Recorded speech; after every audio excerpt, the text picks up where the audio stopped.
Assalamualaikum warahmatullahi wabarakatuh. Salam Om Swastiastu, Namo Buddhaya, dan salam kebajikan untuk kita semua. Perkenalkan, nama saya Julian Aksan Maulana dengan NIM 2405136039.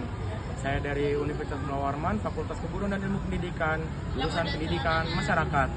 Kali ini saya akan membuat video kampanye yang bertemakan Stop Toxic Positivity, yang berarti gak apa-apa kok nangis, itu hal manusia, karena setiap manusia itu punya perasaan. Bayangkan ini, seorang perempuan bernama Mira baru saja mengalami masa sulit. Perusahaannya melakukan pengurangan karyawan secara tiba-tiba, dan ia termasuk salah satu yang harus pergi. Selama bertahun-tahun, ia bekerja keras, kadang lembur, kadang mengorbankan waktu bersama keluarganya hanya demi memastikan pekerjaannya berjalan lancar. Jadi, ketika kabar itu datang, dunia seolah runtuh di hadapannya. Ia merasa gagal, takut, dan bingung harus memulai dari mana. Dengan mata yang berkaca-kaca, ia bercerita kepada teman dekatnya, berharap mendapat pelukan atau sekedar ruang untuk menumpahkan perasaannya. Namun, yang ia terima justru kalimat, "Udah, jangan dipikirin, pasti ada jalan, kamu harus tetap positif." Pada saat itu, si Mira terdiam. Ia mengangguk, tetapi di dalam hatinya ia merasa ditolak. Bukan ditolak sebagai orang, tetapi ditolak emosinya.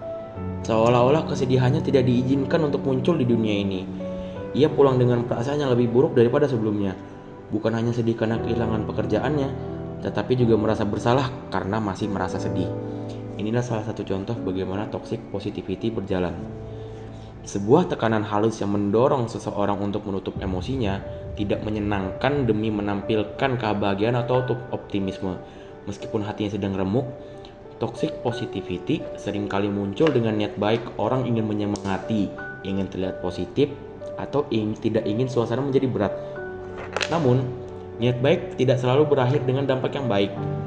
Ketika seseorang sedang mengalami masalah serius, komentar seperti "kamu harus tetap bahagia ya", "yang penting bersyukur aja ya", atau "coba berpikir secara positif", seperti itu tuh bisa membuat mereka merasa bahwa emosi negatif itu salah. Padahal emosi negatif adalah bagian normal dari kehidupan. Emosi seperti marah, sedih, kecewa, takut, atau frustasi adalah sinyal alami dari tubuh dan pikiran bahwa ada hal yang tidak baik-baik saja dan perlu diperhatikan. Menekan emosi-emosi itu hanya akan membuatnya menumpuk dan menjadi lebih berat di kemudian harinya. Toxic positivity juga membuat seseorang merasa selalu harus menyembunyikan masalahnya agar tidak dianggap lemah atau kurang bersyukur.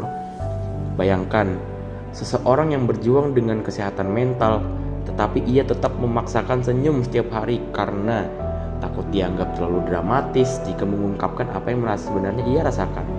Lama-lama, beban itu menjadi semakin menekan dan ia merasa semakin sendirian. Hubungan pun menjadi dangkal dan tidak ada ruang untuk kejujuran emosional. Menghentikan toxic positivity bukan berarti kita harus menenggelamkan dalam energi negatif atau berpikir secara pesimistis.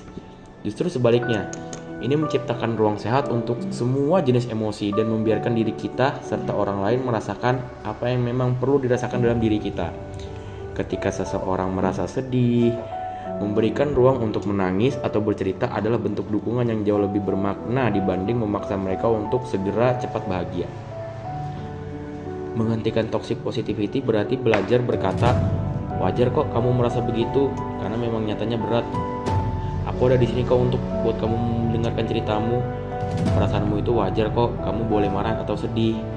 Atau kita hadapi ini pelan-pelan ya masalahnya." Kata-kata seperti itu memberikan penegasan bahwa emosi itu tidak salah, bahwa kita manusia bukan mesin kebahagiaan, bahwa kita tidak apa-apa merasa hancur sesekali. Ketika kita berhenti memaksakan positivitas, kita sebenarnya sedang membangun kesehatan emosional jangka panjang. Kita membantu diri sendiri dan orang lain memproses emosi dengan lebih jujur, lebih lembut, dan lebih manusiawi.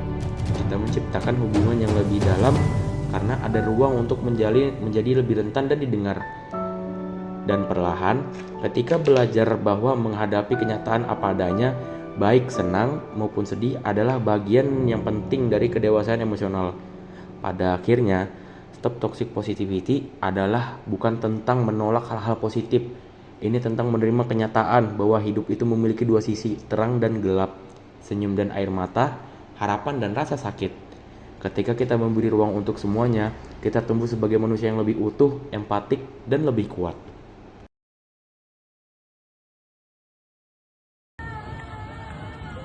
Ngapain sih nangis-nangis kayak gitu? Alay banget tau gak? Itu doang nangis, ale betul. Jadi teman-teman, jika kita terlalu mengabaikan perasaan negatif kita, itu dapat merusak mental kita. Padahal emosi marah, nangis, kecewa, senang itu wajar teman-teman, karena itu sebagian dari perasaan manusia. Jadi kita harus bisa mengutamakan perasaan kita dan mengekspresikan apa yang kita rasakan.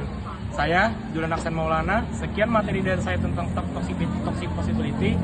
Assalamualaikum warahmatullahi wabarakatuh. Udah gitu ya, nanti kukat nanti.